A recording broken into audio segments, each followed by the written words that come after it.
everyone. I am so excited to have you all back here this week. We have a very special guest who is joining us from the Gambia. Brother Victer Muhammad is here with us this evening. He is a highly qualified and talented bioinformatics information technology professional with nearly 23 years of experience in biomedical, agricultural, and biotechnology research. He has proven expertise in the creation, development, and management of laboratory and research programs. He has a comprehensive familiarity with various computer operating systems, languages, databases, software, and excellent communication and presentation skills. Brother Victer is currently owner-operator of Life Sciences of Washington Incorporated. I will put the information in the chat for you. I know that he has a farm. He grows his own food. He has developed different protocols. He's established cell culture protocols for such cell lines as HL60 and PBML. He supervised daily tissue culture for rDNA lab environments, which we've heard something about DNA and RNA with regard to some of the protocols that were being called out for COVID. He's used animal and in vitro bioreactors in production of viral and bacterial-based protein products. When I say this man is a scientist, so we have the best person in the place tonight to give us the details on this epidemic. I'm going to call it an epidemic that is ravaging our community. And we talked about the prostate last week, and this week we're taking a little bit further with ED, or erectile dysfunction. With that being said, I would like to bring up our host, Abdul Hakim Muhammad. Welcome, brother. It's good to see you tonight. And warm welcome to you. Thank you for renaming me. I appreciate it. How are you? No problem. I know it's late in the UAE. Yeah, it is. Almost 10:30. I know in the UAE, Starbucks is open 24 hours. So thank you, Sister Tara, Sister Sylvina, for laying that solid base. And I want to welcome each and every one of you back to your spiritual injection. It really is a great honor and a privilege and an exciting opportunity for us to, on a weekly basis, come before you and share with you some of the best minds on the planet that have our best interest at heart, minds that love us, minds that honor us, and minds that have great respect, not for us in the moment, but respect for our future, and have dedicated their lives to ensuring that we have a prosperous future. And for those of you who have come on and you acquired tickets, much appreciation to you. We are trying to extend this great show that we have to twice a week. So all of your contributions that you make to this great show, it will ultimately lead to us having a 7-day-a-week spiritual injection where you can come on once a day and you can receive information and guidance that will help to empower you and empower your families. This is an educational platform. So when you come on a weekly basis, you are supporting your own independent educational platform. How awesome is that? You know, we're creating something for ourselves, and that's what you're a part of. You're a part of creating an educational platform that has our best interest at heart. So tonight, we're going to be discussing erectile dysfunctionality. And, you know, these are subject matters that so many in our community suffer with privately, quietly, because we're so inhibited that we don't know how to share or to raise the alarm in our community so that others may seek and acquire help that is unseen. And how this discussion came about is we used to annually have a discussion on prostate enlargement, prostate cancer, and prostate related issues. And I was sharing with my doctor one year, just having a general conversation. I was sharing with him that, just letting him know that as a professional, you really need to get out of these little rooms, these little surgeries, and start educating the community on mass, right? So I let him know I'm no doctor, but hey, doc, I've hosted recently a discussion on prostate cancer and prostate enlargement. And he was obviously over the moon and very impressed. And I wanted to see if he had any tips for me.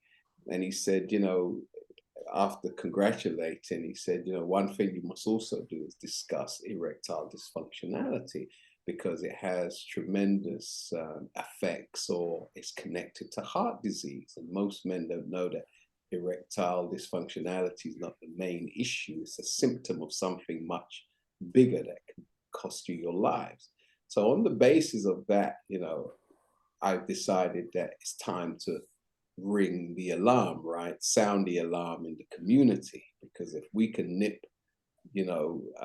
heart disease, nip it in the bud, and we're paying attention to the signs as opposed to trying to run away from the signs and run to the chemist and get some Viagra or something, then you might put extra pressure on your heart and end up killing your damn self prematurely, where you should be correcting the source of the problem. All right. And I didn't realize how big the problem was until we started to discuss it. Okay. So what we have done today is got one of our foremost brothers who's coming to us all the way from Gambia. And as you can see, his internet is consistent all the way in the motherland. So we don't want to tarry too much, because I want to make sure that we have enough time for our brother's presentation, and also to really delve deep into conversation and discussion, so that any question any of you have on your mind related to the subject at hand can be discussed and satisfied. Okay. So with that said, dear family, please, those of you in the listening audience, please take your devices off of mute and receive our special guest who is in Gambia today, Brother Victer Muhammad. Warm welcome to the Spiritual Injection, Brother Victer. Greetings, brother. Praise be to Allah. Thank you so much, Brother Minister, for having me. It really is a pleasure, and thank you. You are welcome. So let's talk erectile dysfunctionality. What is it? How does this come about? This is not something as, Black men traditionally that I am aware of that we have, had problems with for a protracted period of time. This seems to be a relatively new issue, because once upon a time we used to have issues in the community, but certain things were just white people's problems. They weren't Black people's problems. But now it seems everything Caucasians are suffering with, we seem to be suffering with it also. So talk to me about the historical aspects of this condition, and how it's affecting our community, and what we can do about it, my brother. Excuse me. That indeed is a good question. In the name of God, the most gracious, the most merciful. The term or the phrase erectile dysfunction is a misnomer. And it is a phrase that Western medicine has utilized to describe a host of different characteristics in the body. Western medicine is designed to create a term or a phrase for something that they find that may or may not exist. But the whole Western world is based on its economies. And medicine is part of that economy. Medicine is part of capitalism. Make no mistake about it. So the more the Western medicine associations can develop new anomalies or new diseases, the more they increase overall revenue. Please keep in mind that medicine is about revenue generation and not about health. That is a misnomer. So 50 years ago, 40 years ago, there was almost no such thing as Black men or African Americans dealing with this phenomenon that is termed erectile dysfunction. It's a clever phrase, but it really doesn't mean anything. There are physiological conditions that take place in an animal system that can alter blood flow. It can have mental implications. And to say that something is physical and not mental is another misnomer. There is nothing that is not physical, and that includes the mental, because the mental is under the control of the physiology of the body. So in order for your mood to change, there has to be an increase in the flow of a hormone or the decrease in the flow of a hormone. And therefore, anytime hormones or any substance or liquid inside the body moves, that's called physiology. And so I would say that the overwhelming conditions, particularly in America and the continent that is called Africa, and many parts of the continent of Europe, where you have people who are members of the original family of Black people, they're under duress, they're under stress. The diet is not good. I don't care what part of these continents you live. The diet is not good. Most diets around the world are better than the diets of Americans, but they're all bad.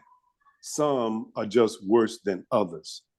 Also, when you consider the amount of medication that the average person in America takes, the average man, he's on blood pressure medicine, hypertension medicine, diabetes medicine, insulin for diabetes.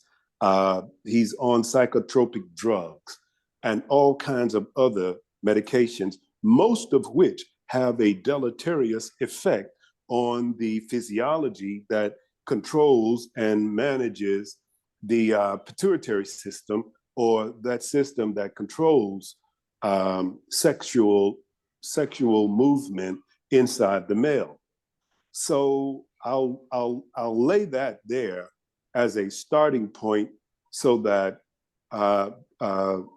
the host can direct the conversation in the direction that he chooses to take it. I'll submit to that. Thank you. Thank you. So in regards to then the diagnosis for ED, so in regards to the diagnosis, so are we saying then the diagnosis is something that is also false? Because if a man is struggling in that particular area, and as I mentioned earlier, the doctor that I was relating to in the UK about what we were doing, who said, you know, don't just have the conversation about prostate cancer and prostate enlargement, have the conversation about ED. Then what would you say about this? And what would you advise where men are actually having issues in this area where, what would you consider to be the underlying conditions that lead to, a man feeling dysfunctional in that particular area? Well, I cannot say that a man, even a Black man, will not have compromising conditions in that particular area or that particular arena. I know it to be true because I am contacted a great deal by men who are experiencing that situation, which is the reason that 2 years ago I developed a product that aids in that particular arena. It's not a fix-all because we have to get the world away from the idea that a pill can be taken and it will fix or correct your situation. That's part of the reason that the world is in the condition that it's in, is because Western medicine has taken the onness and responsibility from the individual for his health and placed it inside a bottle with a pill or an elixir. So there is no responsibility on the individual for his health. It's you can do whatever you want. You can live any way you want. You can go to work at 5 a.m. and return home at 8 p.m. You do this 6 days a week, and you don't understand when you start to have conditions of what is called erectile dysfunction. It's because of the decisions that you're making. Yes, there is a correlation between the choices that you make, the lifestyle that you live, your diet, and most of all, I would say that the vast majority of men who are dealing with this particular phenomenon called erectile dysfunction, it stems from medication. It's just that simple. The medication then is designed to cause the patient to be a dependent, if you will, for life on the medication that's supposed to make them feel adequate again, in essence. The medication is taken for another reason. One of the causes of what is termed erectile dysfunction is taking high blood pressure medicine and medicine for hypertension. Those are two of the biggest causes of this phenomenon called erectile dysfunction. See, you have to understand the pharmaceutics. Pharmaceutics is a science that addresses the delivery of a drug. Pharmacology is a science that deals with and addresses the formulation of a drug. And many drugs are blockers, or what are called receptor blockers. And everything inside the body moves and operates on antigens and receptors. So you can take a medicine, let's say for diabetes, to block the ability of starch or sugar to be absorbed by a particular cell. So a pharmaceutics scientist will develop a medication that is shaped, has an antigen that's shaped like this. So the receptor on the cell that allows that antigen to enter into the cell is shaped this way. So it's a lock and key kind of setup. So you make a drug that has the same shape as this antigen. So the drug comes in, and instead of the sugar being able to lock itself into the cell to enter the cell, the drug has the same shape and it enters, and that blocks the body's ability to receive the sugar. Therefore, the body passes the sugar through the endocrine system, through the kidneys, and on out through the bladder. So these things also cause deleterious effects with other unintended organs in the body and systems in the body, such as your reproductive system. And this is how it works, Brother Minister. It's interesting. Like, you're kind of taking me back a little. But with what you're saying, it's ironic because I was having a conversation with myself earlier in preparation for this evening's discussion. And the conclusion I came to within my self-discussion was we're going to need to have the courage to face up to whatever challenges present themselves to us today. And we're going to have to become our own doctors, it would seem, because it's very difficult to try to process that most of those who claim to be doctors and medics, primarily the doctors, that they're just sophisticated, drug dealers working for pharmaceuticals, as opposed to trying to really fix the origin of the problem, because they've become accustomed to a standard of life that comes with being a doctor that pays a particular salary.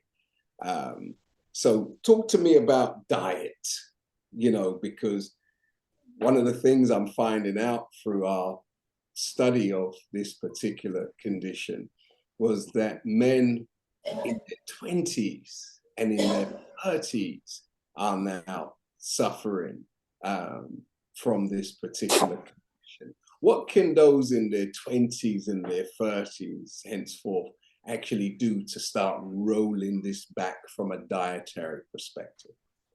One of the biggest causes of poor health beyond diet is stress. The average human being, especially in America, is in a bad relationship, a bad marriage. And denial is not a river in Africa. It's what you experience in life in America and life, I know, on the continent of Africa. Most of the people live in denial. We're in bad marriages in America, in Africa. We're in bad relationships. Our relationships and our marriages are stressful. We're dishonest with each other, husband and wife. We don't tell one another the truth. And these are things that will and do ill affect your physiology and your anatomy. So simply by getting out of bad relationships and avoiding them, you'll instantly see that your health will begin to improve. Poor diet, poor lifestyle. It's the new thing now to drink Alizé or some kind of alcohol. Alcohol has benefits. Nothing that exists on the earth is bad in its creation. Nothing. However, if I take something and use it for a purpose for which it was not developed or created, then I did that. It is not the thing that is found in nature. So alcohol is not bad. Alcohol is alcohol.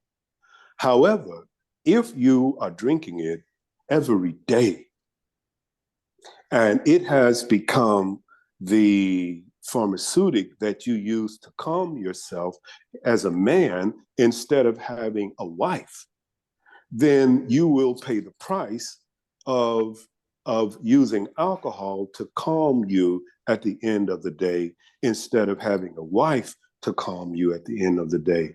The woman, her olfactory, her scent is designed when you smell her, and I'm not being vulgar, this is real.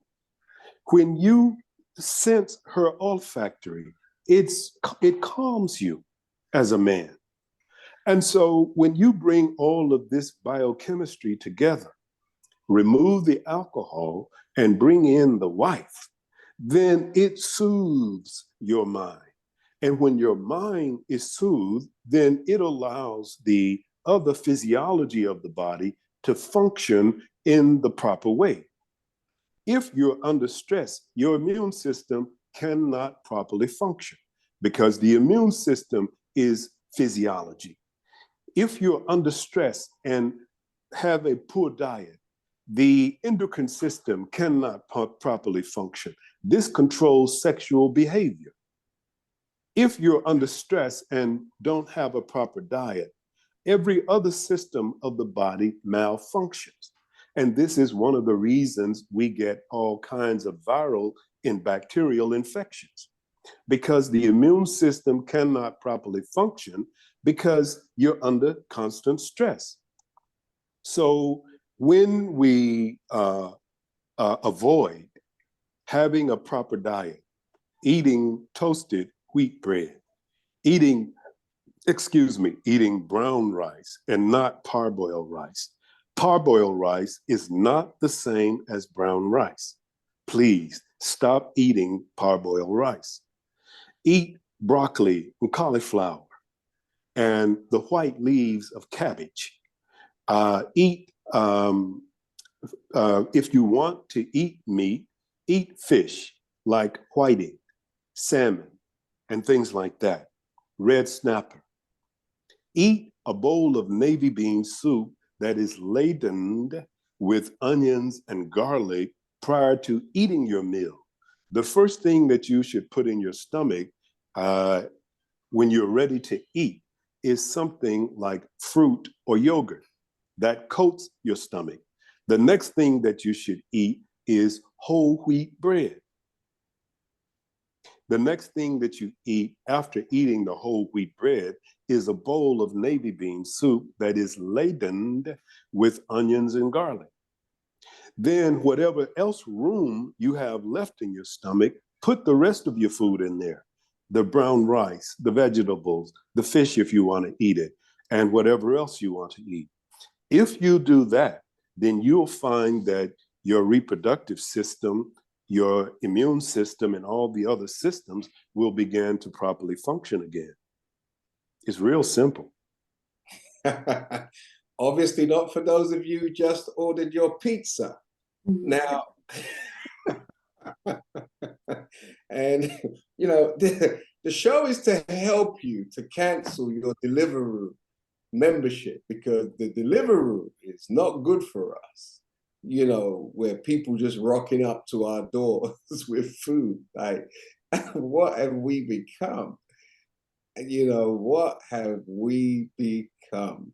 You know, and it seems like the hip thing, you know, like you're making progress if you've got somebody cooking food for you that you can't even see, and then another stranger on a motorcycle, you know, riding the food to your house and dropping it off. You feel like a big man, right? And a big woman, right? Right. You know, you won't be too big. You'll be dysfunctional. So it's important that each and every one of us appreciate what our brother just said, because Brother Victor, you laid it out so methodically that we could stop the show right there. Praise be to God. We really could, because you gave us some work to do, you know, and you helped us by way of how do we make choices? Because it seems as if, Brother Victor, we're making very poor choices. And the poorness of our choice is clearly predicated upon poor information, right? So talk to us about how, you know, you are spending your time in Africa, and as an agriculturalist, how important is it for us to start controlling the means by which we produce our own food in order to have optimum health? Well, it's real simple, as most things in life are. Whenever you find a man and he's talking a lot and saying a lot of words, chances are he's not telling the truth. When you speak the truth, it's always simple and it's direct and it's straight. You use short words and short sentences. When you have to say something a long time, chances are it's not accurate. Okay, so in Africa, Africa has the richest soil on the planet. Countries like Sudan, DR Congo, Gambia, Egypt, countries like that. The soil is so rich, you can spit on the ground and a mango tree will grow. And that's literal. Now, why is it then that when you go to the markets in Africa, in Ghana, Gambia, Senegal, Morocco, Tanzania, Kenya, you find that your green beans, if you look at it, they came from Germany.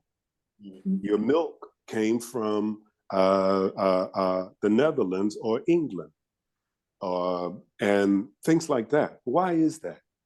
When you have the largest freshwater, the longest freshwater body on the earth, on this continent. The largest freshwater is in Brazil, the Amazon, but the longest is on this continent. The largest lake of freshwater and the deepest lake of freshwater is on this continent. So there's no lack of water, but it was only in the last 20 years. Please listen to this. It's only in the last 20 years that a Black person on this continent could purchase a tractor. And right now, the vast majority of people from Cape Verde to Tanzania and from Morocco to South Africa, the vast majority of the indigenous farmers are still farming with a hoe and not a tractor. So they don't know the science of fertilizing. So they grow corn, but they don't really produce much. And things like that. So they eat dry corn, where they allow the corn to get hard. And then they grind the corn into like a meal, and then they cook that and eat that. So I was questioned in 2019 by the East Africa Parliament. That's the parliament that makes up 11 East African countries. And they asked me, Mr. Muhammad, to what do you contribute the rise of cancer among Africa? I said, number one, it's the way you raise your chickens. I said, your chickens are poisonous and they're killing your people with cancer because the chickens are laden with viruses, and any biomedical scientist worth his weight in dog food know that most cancers are caused by viral infections. That's why, most cancers are viral in nature. Women who suffer from fibroid cysts, fibroid and ovarian cancer, fibroid ovarian cysts, these are viral related. And these things can be introduced in your body under the guise of the flu vaccine, immunizations, and the flu shot. When you go to get a vaccine, an immunization, or a flu shot, what's to stop them from putting a virus in there that will give you cervical cancer or breast cancer or ovarian and fibroid cysts? What's to stop it? I used to give HIV to mice and rats, and I would take the cancer that's associated with HIV when I was a scientist in 1990 at the National Institutes of Health in Washington, D.C. I would take Kaposi sarcoma, that's a cancer, put it in a syringe and inject it into mice.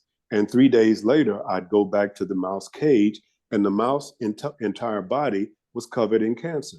So you can't tell me that cancer can't be injected in you under the guise of a vaccine.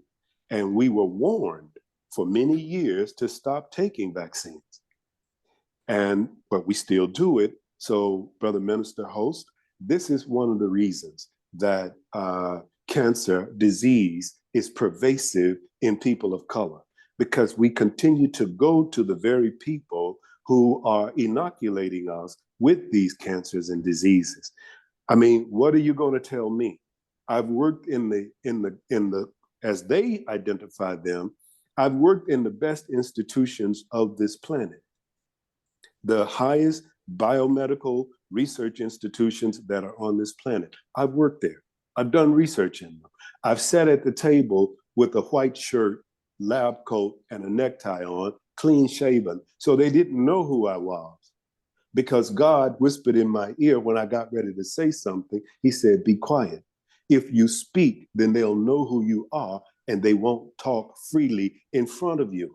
So you can't tell me what these people don't do and what they won't do. You can't tell me that. I sat there with them at NIH, Johns Hopkins Med School, Novartis Pharmaceutical Company, Howard University's med school. You can't tell me. So when we want to improve our health and the health of our families, then we have to go out and start purchasing tractors and farmland and land and start to grow our own food, not in the same way that the West grows food. If you want to know how to properly grow food without getting cancer from what you grow, because most farmers, Black and Caucasian, they grow food the same way. So to say that you bought this from a Black farmer, that doesn't mean anything. When the Black farmer is using the same farming techniques that he learned from the white farmer, and white farmers believe in herbicides, pesticides. So what's the difference that you got it from a Black farmer? Brother Minister? There is absolutely no difference if the substance is not original versus being other than original. Very powerful points, my brother. So, and it's interesting, I spent a couple of days in the countryside here in the UK, and just being in the countryside just for 2-3 days this week, it made me to realize, you know, the importance of being out in nature, and for all of us really at some point in our lives to live away from cities. So how important is it then, brother? Because it's one thing to be a farmer, but how important is it for the average man and the average woman grown up in a city to acclimate themselves with country living? Well, a man, his nature is to produce.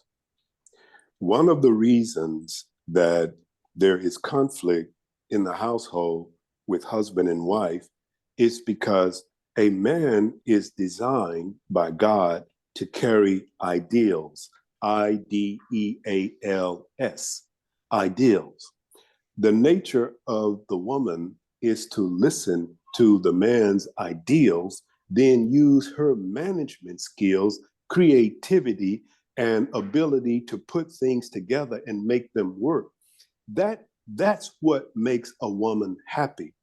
Not buying her a car, a Volvo, the Benz, and a whole a 10,000 square foot house and all of that. That's not going to make her satisfied.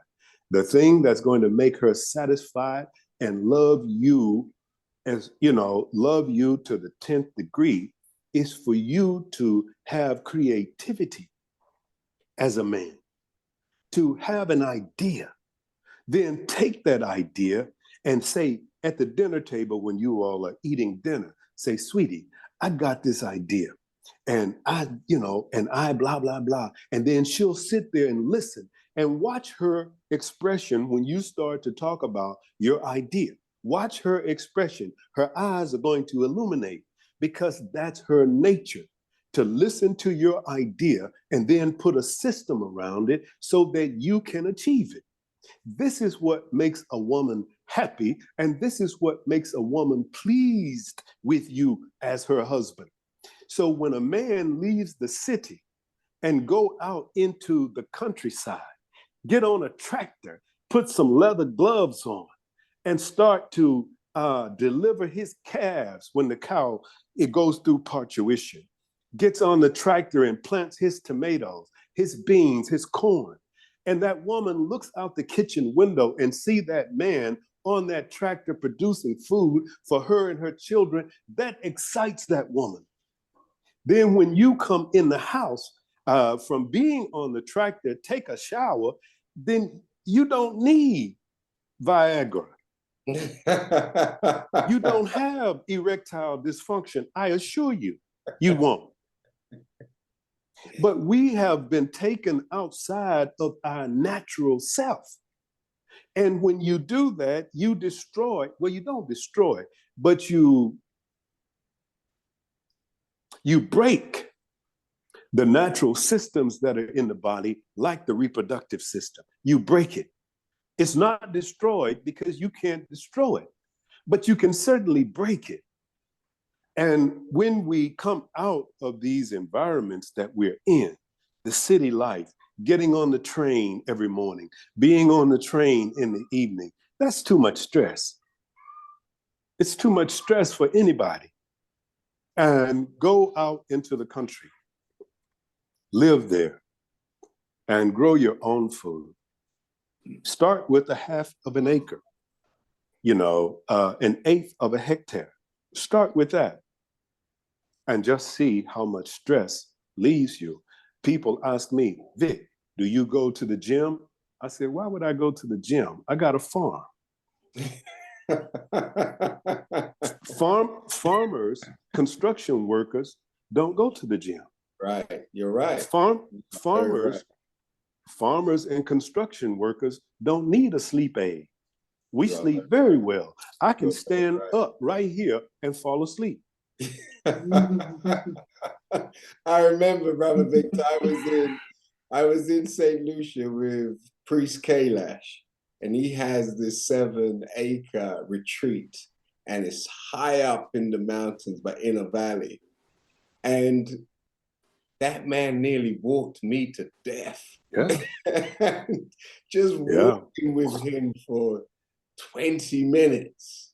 Yeah. I'm like, Priest, you know, Priest, he smokes a chalice, right? So I got no excuse. Right.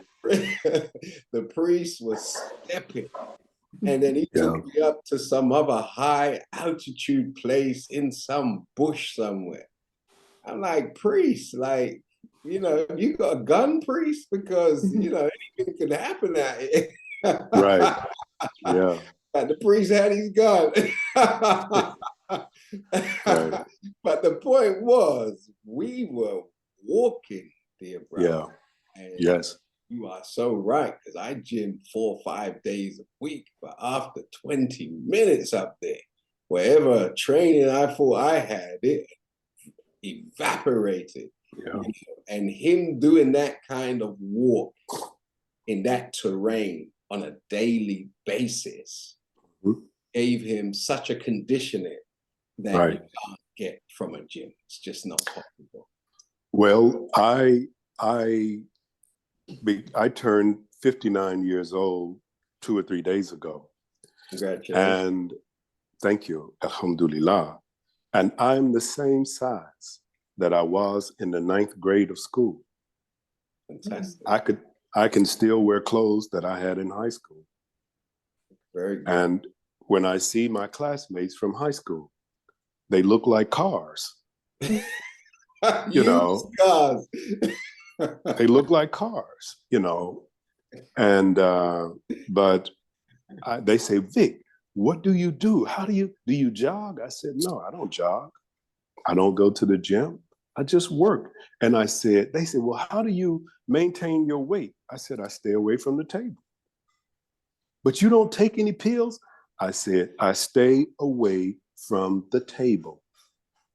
If you want to improve your health, if you want to get rid of sickness, if you want to get rid of ED, erectile dysfunction, If you want to lose weight, push away from the table. You don't have to take anything.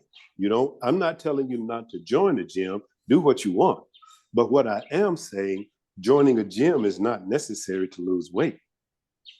Right. I can prove it. Right. I can prove it any time of day. Right.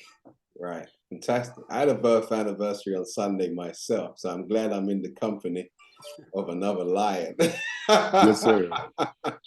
I'm very pleased. So with that said then, dear brother, I remember my host, he has a farm of 57 acres and he has maybe 24 sheep. And he said, oh, in the morning we'll go and, I'll introduce you to the sheep. And I was like, dude, that's a bit heavy for me right now. Maybe next time I come. Right. Next time I come, because I'm a city boy trying to wean myself off. And I saw the importance, my brother, of being around nature. Because things that we have problems with in the city, we don't like wasps, we don't like bees, we don't like a lot of creepy crawlies, where when you live out in the countryside, you learn to embrace these things.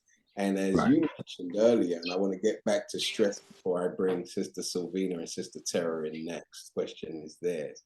But by way of, you mentioned earlier, stress is really at the root of the depletion of our natural way of being. How would you define stress, my brother, so that those on the line will have a comprehensive knowledge of it? The average person, particularly in the West, lives under stress to the degree that it has become normalcy. They don't even realize that they're stressed. And that is when it has reached the point where it's a disease. When you're living in stress on a daily basis and you don't even know it. Stress is, if you get up, when I moved from Washington, D.C. in 2002 to Florida, I was asked to be a professor and scientist at a university in Florida. And when I moved, some of the guys in DC said, Vic, you're not going to be able to make the money in Florida that you were making here. And my question to them was, how much money do I need to survive? Right. I said, let me give you an example. I said, you don't live. Most people don't live. You persist. Right. So I said, you get up in the morning, 5:30, you drive 2 hours to work. You're on the job for 9 hours. You drive 2 hours home. On the way home, the wife stops at Boston Market, get the rotisserie chicken, the green beans, the cornbread, sweet tea, and this is what you all eat when you get home. You watch TV, a couple of sitcoms for about an hour, then you fall asleep. The next morning, you repeat the process. Saturday morning, you get up, you go get some videos to watch. You stop by Subway, get a sub, and you all watch videos. Sunday morning, you get up, you start preparing to repeat the process. You take the 2-week vacation in July. It takes you a couple of days to drive there, and it takes you 2 weeks just to decompress. So by the time you are about decompressed, it's time to go back home. So you do all of this. You got the Jaguar in the garage. The wife has the Volvo wagon. You drive the Benz. You've got a motorcycle in the garage. Your wife has the stair climber in the bedroom, but it still has the plastic on it where you bought it from Sears because she's never used it. She hangs her clothes on it at night. So, and then you go to the airport and you get on the escalator, but you've got a stair climber at home. So all these things, Brother Minister, stimulates stress. They generate stress. I mentioned it earlier, and please don't overlook what I'm saying. You have bad relationships and bad marriages, and that is the preeminent factor that's destroying your health. You're in marriages where you're not happy, and you lie to yourself about your marriage. The second point of contention in the average life of a Western person is your job. A man is not designed to be on a job. A man is designed to have his own ideals and then work them. And whether you succeed or fail, you'll be happier and you'll have more peace by pursuing your own ideals. That generates stress. So if you don't believe that the average person is living under stress, go to your local bar at 5:30. How many of us smoke marijuana? Why do you smoke the marijuana? How many of us have as men, have exorbitant sex drives? Why is it that you have to have so much sex? Because the same part of the brain that is calmed and pleased during sexual intercourse is the same part of the brain that alcohol and drugs soothe. So we are seeking something to calm us. We're seeking external things to bring us happiness and good feeling. And so we overindulge and try to get rid of some of this stress, try to escape some of this stress by taking external things like sex, alcohol, and other drugs. And so the way you can tell that you have stress is look at your eyes. Do you have stomach problems? How often do you have indigestion? Indigestion is just, there are little pumps inside the wall of the stomach like that. The brain and the stomach are connected. So when you're dealing with something that's causing you anxiety and or stress, it causes the pumps in the stomach to be turned on. And those pumps inside the stomach pumps out hydrochloric acid, HCl. The pH of hydrochloric acid is about 4 point something to 5 point something. That's very acidic. And if there is no beef or lamb inside the stomach so that the acid can digest that meat, then the acid will start to try to digest itself. The stomach is coated with a lining that prevents the hydrochloric acid from digesting the stomach. But if there's no meat in there, and there is a constant pumping of this hydrochloric acid inside the stomach, then at some point, it's going to cause what you call anxiety, stress. You got this burning sensation in your stomach, and it's causing you to be dizzy. It's causing you to be nauseated. That's because the pH of the blood flowing through the stomach, picking up all of these ions from the acid, is taking it down to the brain. And the brain is not in an acidic environment. But when the blood takes that acid and those ions from the stomach and deposit them in the brain, it creates a saline environment. So now you're thirsty, and now your brain can't properly function, and it's what you call, I'm stressed. Well, it's because of the amount of, because the blood has become too saline, too salty. And that's what causes the phenomenon that you call stress and anxiety.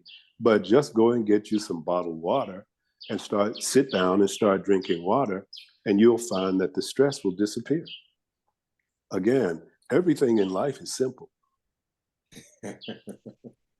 But there's something about us that just like loves complications, right? Right. Yeah. So, Sister Silvina and Sister Tara, you're silent. Brother Victor is silenced, both of you. Is there some questions you would like to pose to Brother? Definitely. I just had to. You just mentioned something. Thank you, Brother Victor, for what you shared so far. When you mentioned that there was, if there's no meat in the stomach, did you mean literally meat to Yes. absorb the? Oh, you did. Well, the meat doesn't absorb the acid. but the acid has an activity. Right. And the presence of meat in the stomach stimulates the walls of the stomachs to start pumping acid into it so that it can digest the meat, and then it can be sent into the intestines to be absorbed. Right. So supposing you don't eat meat, What's your question? Well, you're saying that meat is necessary, but if you're not a meat eater. No. I didn't say that.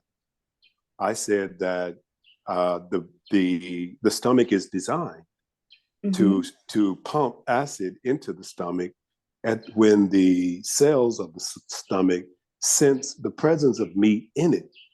But if you don't eat meat, then those pumps are probably turned off. Okay. Thank you for clarifying.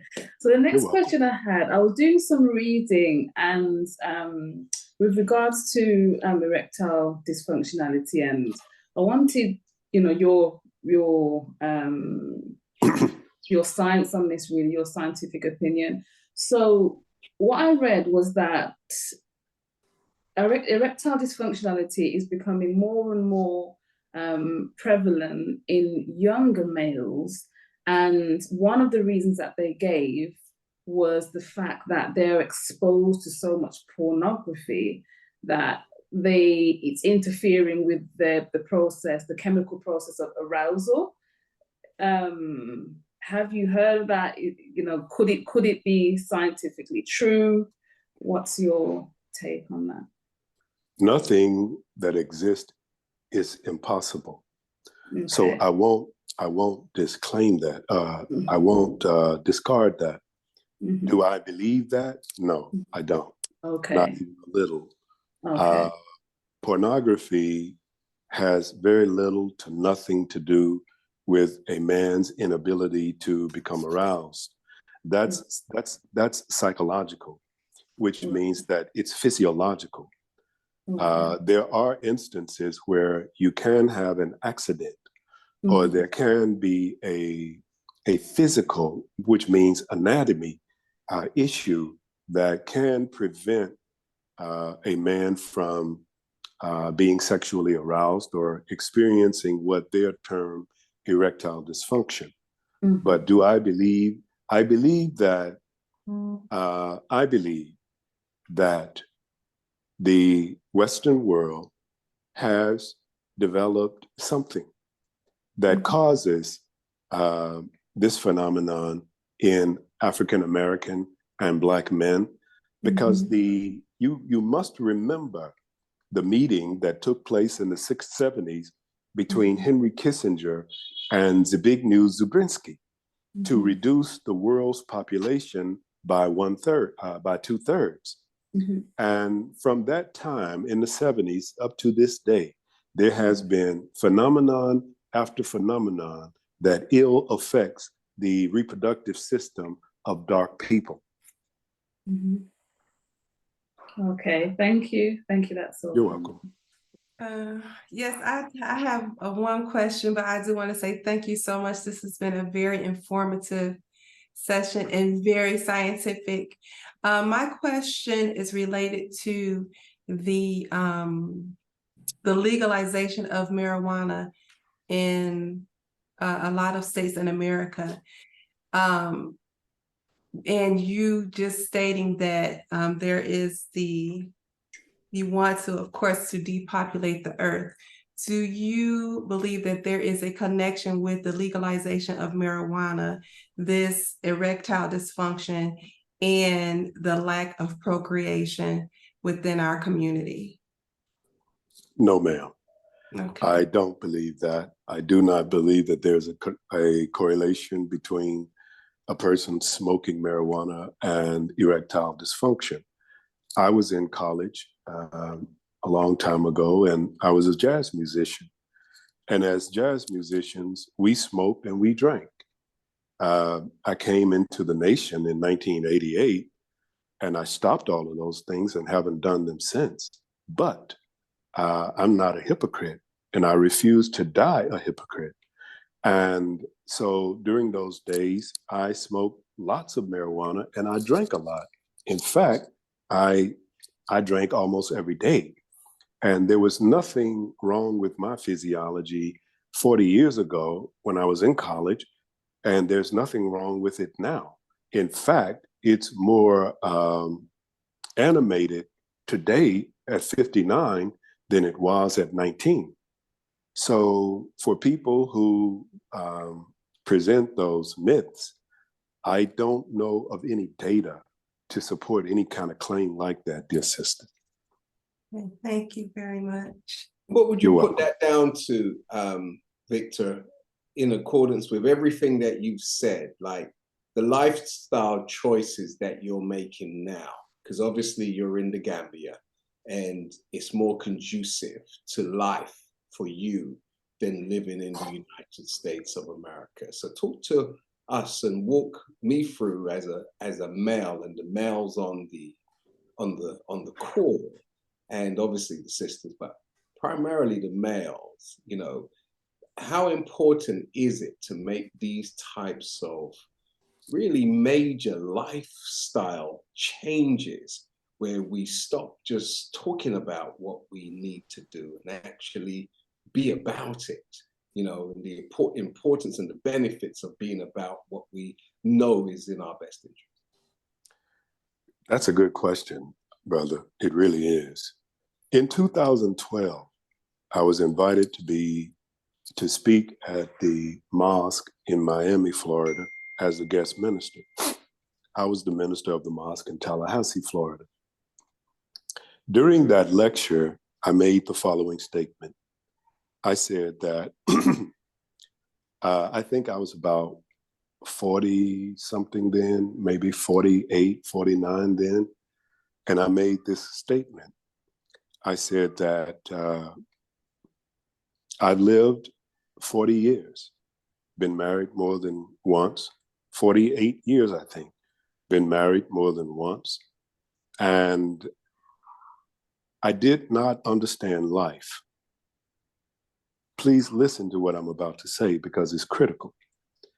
I did not understand life until I was in my 40s, my late 40s, because that was when I got the opportunity to see a woman. I found out what is a woman. In doing so, it changed my life.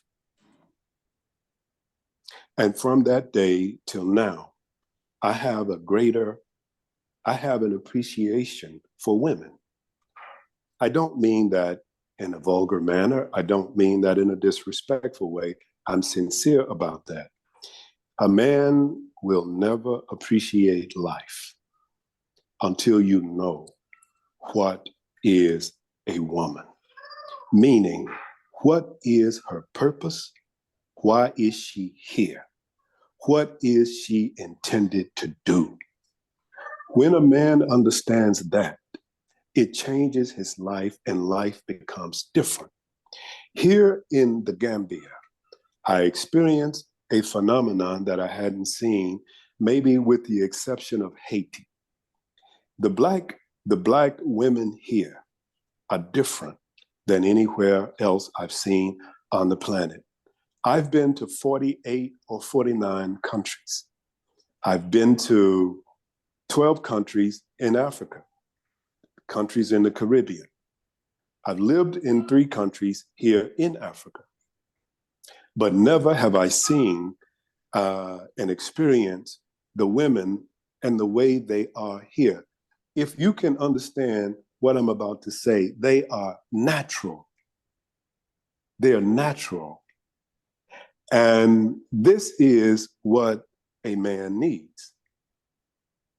Please don't take that in a derogatory way, because until you see something in the manner in which it was created and supposed to be, it's difficult to have an appreciation for it. And it's also difficult to take from it what you need. That's what I would say to you, dear brother.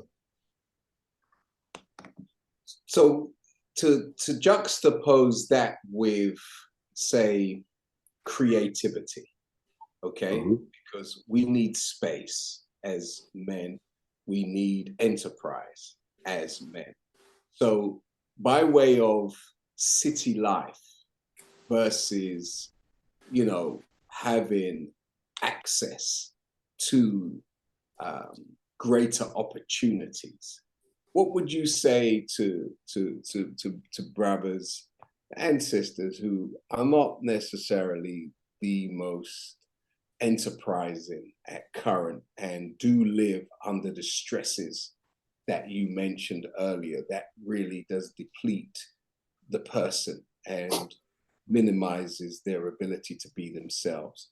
What are some of the basic changes that we can start making in order to minimize our stresses and improve our level of enterprise that will bring a greater level of satisfaction to the self? The most primary thing I would recommend to a woman and to a man, you need to learn the nature of the opposite sex. We don't know the nature of one another. Therefore, we're never going to have successful relationships until you know what you're getting. It's the same as if all you've ever known are Ford Escorts, the car, and someone gives you a 500 SEL Benz. What are you going to do with the Benz other than tear it up? Not because you're a bad person and not because you intended to tear it up, but you've got possession of something and you don't know its nature. You don't know how it's created. You don't know how the engineers at Mercedes designed this thing. So because you lack the requisite knowledge to properly manage a Mercedes, you're going to tear it up. So when we as men, particularly African Americans, men and women, when we get married, we go and get something called a wife. We get something called a husband that we do not possess the requisite knowledge to properly manage. So we break it. We tear it up. Man, she's crazy. I don't know what. And I said, no, brother, she's not crazy. I said, you just got something that you don't know what to do with. You lack the knowledge to know what to do with it. In 1922, during a congressional hearing in Washington, D.C., on whether to allocate funds to build Howard University, the congressman from West Virginia made the following statement. And this is in the congressional record at the Library of Congress if you want to read it. He said, why should we allocate funds to educate the Negro when we will never teach them the science of chemistry, the science of business, and the science of mating? The science of chemistry, the science of business, and the science of mating. Why these three sciences would you withhold from teaching the Negro? Because these are the three sciences that are necessary to make a civilized human being and to form a civilization. If you don't know the science of mating, and it is a science, then how can you properly choose a mate? We don't. And that's why the divorce rate among African Americans is the highest on the planet. So that causes your stress.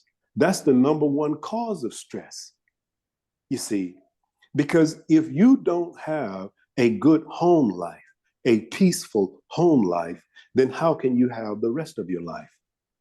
Mm. And we never put two and two together to come up with this nexus and understand that I'm not happy. Yes, I'm married. Yes, I've got a quote unquote good job. I'm making 500,000 K a year. Why am I not happy? Because you don't have a home life. Your home life is based on a lie. Yeah, and brothers and sisters, you could take one of the zeros off of 500K and it will still relate to each and every one of us. Now, Sister Sylvina, there's a question that I want to, because Victor's been so kind with his time, and I don't want to, take much more of it. But there's a question in the chat that I want to pose to brother from Jermaine. In fact, it was a direct message, so let me read it. Okay. What is, brother Victor, the alternative for people who are BP hypertension regulators? Are there any natural remedies? Yes, there is. And get in contact with me. I developed one 29 years ago, and it has been extremely effective. And there are case studies on YouTube where the person speaks on their own behalf. It's on their Natures, Natures -V as in Victer.com, or go on YouTube and type in the same thing. And the interviews are there for your own perusal. Fantastic. So Sister Sylvina, Sister Tara, do you have any closing questions that you want to pose? I do, Brother Victor. I know that you've comprehensively covered, what one can do to navigate the potential of arousal difficulties. Supposing a man is currently suffering from these difficulties, what would be your hit list? What would you say to them as a potential route out of this difficulty? One of the great mistakes or mispractices of Western medicine is a one-size-fits-all approach, and that doesn't work.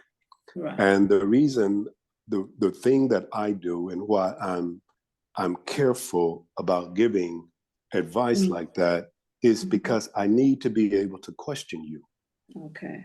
See, because the difference between a scientist and a practitioner is a practitioner is what the root word says. He's practicing. Yeah. Scientists, we're analytical, and we ask one thing: why? So when you call me, I start asking you questions. You see, and the questions are designed to pinpoint your cause. Right. Because we can't help you, and no one can help you if they don't address the underlying cause. So in some men, it's stress. In some men, it's anxiety. In some men, it's some other physiological condition. But I would say in the majority of men, regardless of race, who are experiencing what is termed erectile dysfunction, I would bet $1 to a donut that the underlying problem is medication. It's some medication that they're taking. Okay. Thank you, brother. Totally understand. You're welcome. Fantastic, Sister Tara. I don't have any more questions. I think anything I thought about asking, you answered. Praise be to God. I don't have any questions. Thank you so much. You're welcome. So, Brother Victor, it's been a delight having you on. Very, very, very sobering. And I'm so glad that we had this discussion because it's brought us together. And this needed to happen for many reasons, many reasons. We really appreciate your scientific approach to this very important subject. So tell us a bit more about what you're doing in the Gambia before we close and on the continent of Africa as a whole. Well, 30 years ago, I started farming. And out of graduate school, all of my credentials, bachelor's, master's, PhD credentials, are in agriculture. But in 1990, the National Institutes of Health was looking for someone who had animal experience to help do some HIV/AIDS research. And in doing so, they hired me. And that was my introduction to biomedical research. But prior to that, I was an agricultural specialist And then I became an analyst with the United States Department of Agriculture in Washington, D.C. I wrote environmental impact statements and environmental assessments for Congress and the first President Bush on things like malathion use, on genetically engineered organisms being released in the environment, and the disposal of animal carcasses that have been condemned for things like foot and mouth disease. So because I know firsthand the kind of things that affect human health, and I know what's in livestock feeds, I know that they put, I know that they place meat from chickens or meat from cows that were condemned with foot and mouth disease or bovine spongiform encephalopathy, bird flu. Those animals are not discarded. They're cooked, they're put in livestock feed as protein sources. So in order for me to improve the health of humanity, I had to go to the root. So I bought land and I started to grow my own fruits, my own vegetables. I have my own brand of fruits and vegetables.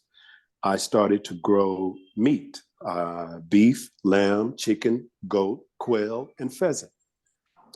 I developed my own livestock feed because my PhD dissertation was in digestive physiology and ruminant nutrition. So I did research on cows, goats, and sheep and maximizing weight gain in them by altering different formulas of feed. So I have a background in it, and I did it firsthand. And I know that as a medical scientist, that the vast majority of diseases from which people suffer stem from their diet. And one of the main causes, as I told the parliament in East Africa, is the meat that you eat. It causes cancer. So I developed my own livestock feeds. They don't contain any animal byproduct. They only contain vegetables and plant material. And so I have my own brand of meat. I have my own brand of halal meat. And in short, Brother Minister, in order for Africa to improve, someone has to bring the necessary technology and skills and services and begin teaching them here in order to uplift Africa. And that's why I'm here. So how important is it for the vast majority of us living in the West to have, amassed so much education, whether it's, structured education or education through our life's experience?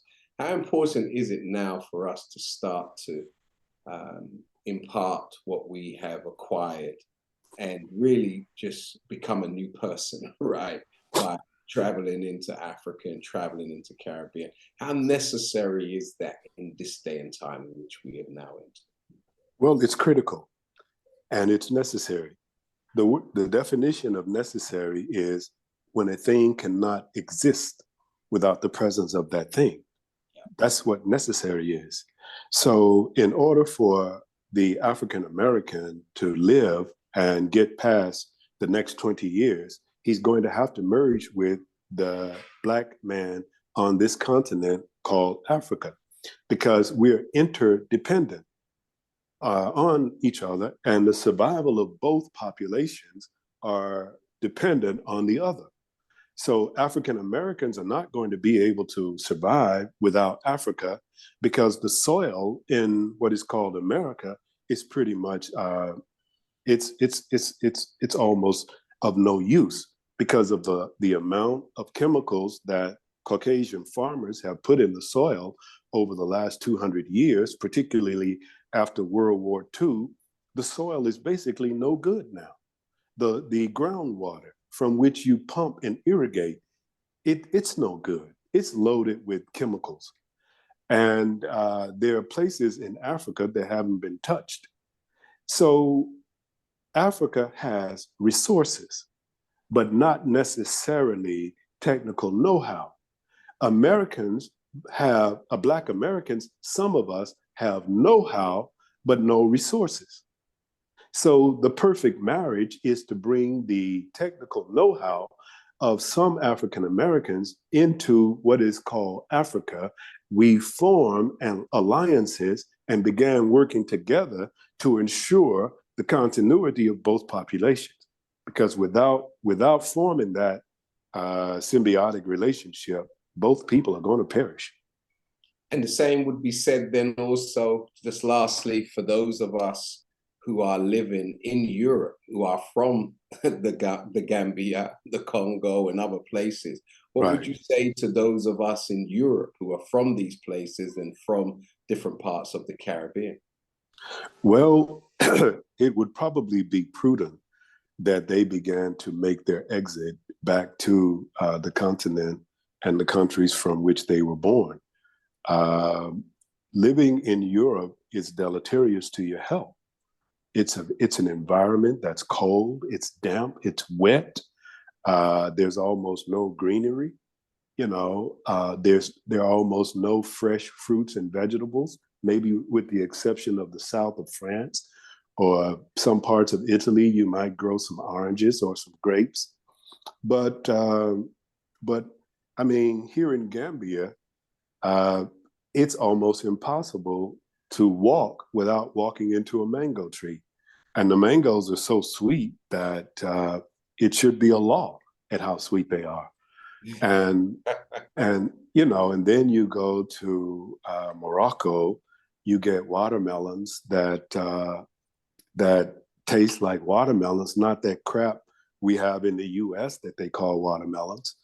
And the fish, the red snapper, the